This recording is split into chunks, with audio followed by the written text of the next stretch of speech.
თოვდა. არ იყო თუმცა იოლი.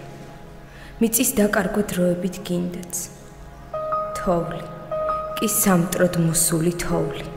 გარეთ აფხაზი ბავშვივით იდგა. ფიფქებმა უცებ წაიღეს მიწა. დაბრუნებას კი დიდხანს ველოდა. სიცივე თეთრი ალმებით იწვა საქართველოდან, საქართველოდან. არ ბრუნდებოდნენ ფიფქები უკან. ის ირონიაც არ იუარეს, რომ საქართველოს გათელილ რუკას სუფთა ფეხებით გადაუარეს.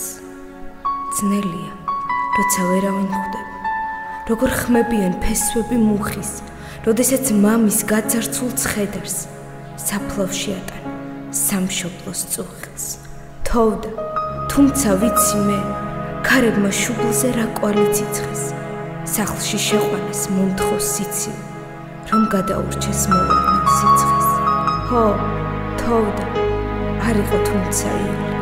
მიწის დაკარგვა დროებით გინდაც, თოვლი კი სამტროდ მოსული თოვლი. გარეთ აფხაზი ბავშვივით იდგა. გაწყდა ჭიქაში იმარყის ძეწყვი, რომელსაც ერთ დროს ვცლიდით მთლიანად, გათენდა უცებ თებერვლის მზემ კი დიდებასავით დაიგვიანა, დიდებასავით დაიგვიანა, დიდებასავით დაიგვიანა. სამშობლო ჩემო, ახლა ზეცამდეც, ისე ახლო და ისე შორია, ვით ენგურიდან აფხაზეთა.